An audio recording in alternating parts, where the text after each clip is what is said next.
fighting for freedom, left untreated, sick and waiting for care, frustrated with no benefits, denied and left in despair, dying before help ever comes. Battles veterans are fighting here at home. 2 News investigates the VA system of shame.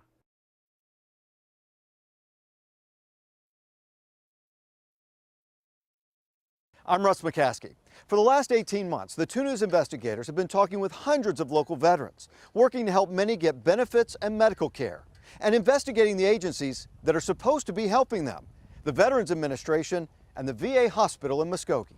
We found victims of a system that's broken, people who suffered frustration, pain, even unbelievable loss, victims of all ages, from the very old to the very young.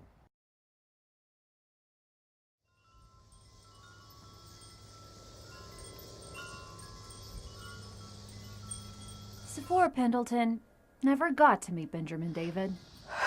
I never got to hold him. I never got to kiss him. I never got to tell him that I loved him. But one procedure never approved by the VA, one recommendation the VA never took, may have sealed Benjamin's fate before he was ever brought into this world. Play the card. Sephora has 5 boys. It's a rowdy house. And with a 6th boy on the way, it was about to get even rowdier. Sephora's last 2 pregnancies required some extra attention, so this time she started seeing a specialist who deals with high-risk pregnancies. About 4 months in, her physician, Dr. Fumia, noticed something that looked like a serious concern. The placenta might migrate into the bladder. So he wanted to do an MRI and a bladder scan. Dr. Fumia had stated previously that I had a very high risk of rupturing and bleeding out, and that these tests needed to be completed within 7 days. But despite the warning of the potentially life-threatening situation, the VA denied the bladder scan and didn't immediately approve the MRI either. Sephora immediately called the Muskogee VA relentlessly, trying to get its decision changed. A week had passed.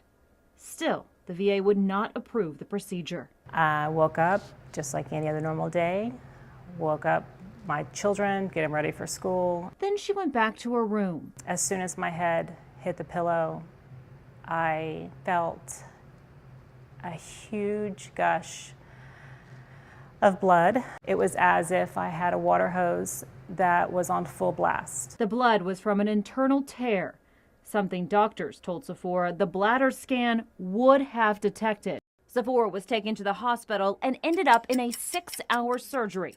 She made it through the surgery, but little Benjamin did not. That I lost my baby, and that I'm barren, and that I buried my son, that I almost died, all at the neglect of the VA. For weeks, Sephora and Senator Inhofe's office worked to arrange a meeting with the Muskogee VA. All the while, Sephora says the medical director, James Floyd, sent these emails to Inhofe's office saying Sephora was a chronic no-show and said the bladder scan was denied for the baby's safety. All things Sephora said were not true. In fact, according to more emails obtained by the 2 News investigators, Floyd apologized to Sephora, acknowledging the scan would not have harmed the baby after all. Slap in the face. I mean, the care that I deserved, the care that I needed, they withheld. We reached out to Floyd. He declined our request for an interview. After hearing about Sephora's case, Senator Jim Inhofe requested the Inspector General investigate. There's something that could have been done, and the treatment was recommended. Sephora's bladder scan was never approved by the VA. The MRI was 3 days after Benjamin was laid to rest. While little Benjamin David may be the youngest victim of the VA system, he's a far cry from the only victim of the VA in our area. We want you to meet one local veteran who describes his treatment by the VA in one word: inhumane.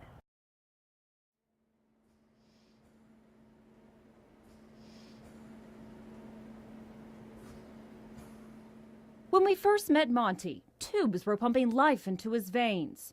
Too weak to walk, he was confined to a hospital bed. The agonizing aftermath of a journey through the VA system. Sabrina Austin, Monty Collins' niece, took us back to Monty's younger days when he enlisted in the Coast Guard in the Korean War. He would always say, you need to be proud of your father for being in the military and being on the front lines and all that. But he would kind of minimize his role. Monty served 2 years. In April, Monty had a mild heart attack. He was taken to a local heart hospital. They prepped me for the surgery. And just before they got to it, the VA called and said, we're not going to pay for that expensive surgery. But it wasn't a quick decision. At this point, Monty says 2 days had gone by while Monty prepped for surgery, meaning no food or water. Finally, the VA decided to fly Monty to its Houston hospital. We waited and waited. At the end of the day, the doctor came in and said they'd do surgery. So they prepped him for that. Again, we waited. And yet another day passed prepping for surgery, meaning no food or water. The doctor returned the next day. He started to run another test, and I said, let's just stop. I said, I've had enough. After suffering a heart attack, going 4.5 days without food or water, and never getting a decision on surgery, Monty just wanted to go home. The VA put Monty on a gurney in the back of an ambulance and drove him back to Tulsa. An 8.5-hour ride that left Monty with sores and bruises. Bumping and bouncing, all, just tore me up. I can't help but think if I'd have gotten timely care when I first hit this place, that on the 27th of April, things might have been a whole lot different. Prior to his heart attack, Monty called the VA about chest pains, but says no one returned his calls.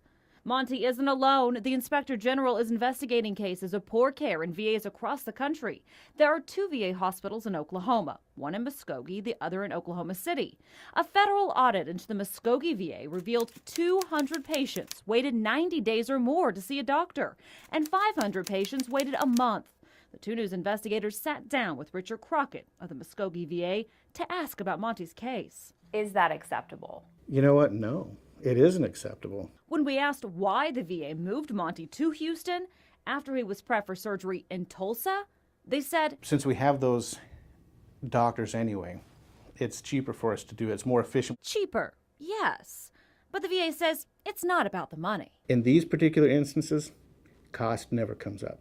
It just doesn't. That's, you just got to trust me on that. It's always about the patient. We took those responses and Monty's story to Congressman Jim Bridenstine. This is a nightmare, and this is exactly what is wrong with the VA. It's why people need to be held accountable. This is not the way we treat our veterans. After that, Bridenstine backed VA reform legislation so no other veteran has to experience what Monty did. And how do you plan on holding the VA responsible? What we have heard now from the Justice Department is that there will be, where appropriate, criminal investigations. I may not make it through this, but maybe the next one that has a heart attack will get timely care, Sadly, Monty didn't make it. Monty took his own life 6 weeks after he went to the Houston VA, and 2 days before he was supposed to meet Congressman Jim Bridenstine to talk about the need for change. Monty's final mission for a system he fought for, he worked for, and he felt ultimately let him down.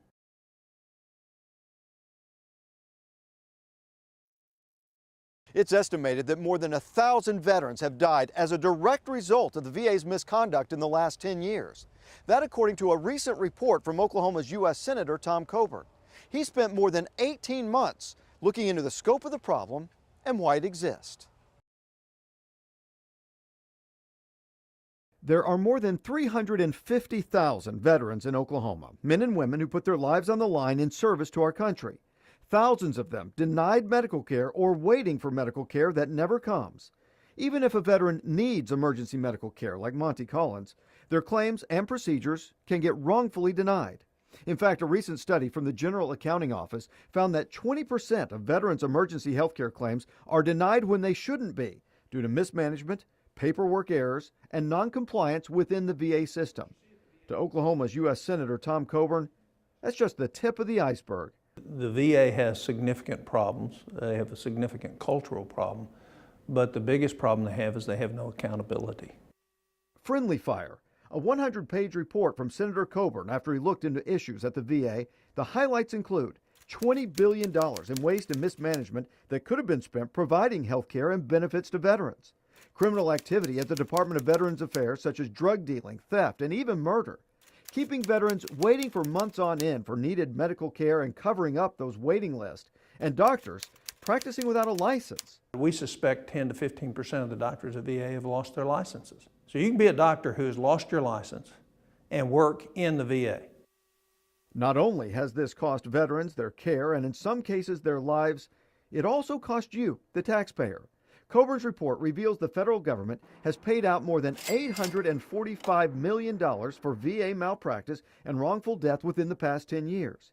The 2 News investigators went digging further and found that the Muskogee VA hospital alone has had 42 malpractice suits filed in the past 5 years, with veterans and their families asking for $6,170 million in damages.